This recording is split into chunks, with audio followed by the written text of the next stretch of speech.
Sumapo sa isang bata sa Nueva Ecija ang pinaka-agresibong klase ng tumor sa utak. Bahagi ng kanyang gamutan kailangan ng gawin sa ibang bansa. Para bigyan ng mukhang balita, Mobile Journal, Yeda Pascual. Nahaharap sa isang di pangkaraniwan at agresibong sakit, ang isang paslit mula Gapan, Nueva Ecija. Biglang nagbago ang lahat para sa batang si Zaria, pagtuntong niya ng 2 taong gulang.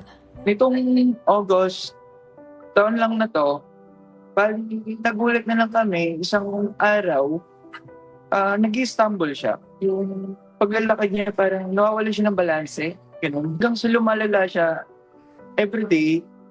Then one day, nauntog siya sa pader, tapos sumuka siya. Tapos yun, after nun, that day, everyday na siya sumusuka. Ang sabi ng doktor, merong grade 4 brain cancer si Zaria.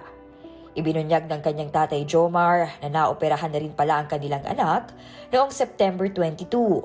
Ang kinakatakot ngayon ng pamilya, Mga 8 months na lang yung pwede niyang mag-life expectancy. 8 months na lang yung pwede niyang ibuhay. October 6, inoperahan muli si Zaria para tanggalin ang tumor sa kanyang utak. Pero sa kasamaang palad, bumalik ito at kumalat pa sa kanyang utak at spine.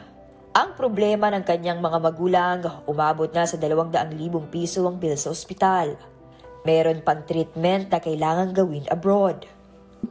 Hindi po siya available dito sa Pilipinas. Available siya sa Singapore, sa Japan, sa India, sa US.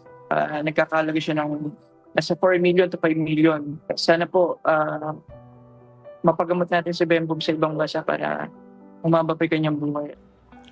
Mga kapatid, ako po si Mobile Journal Yeda Pascual. Hatid ang muka ng balita.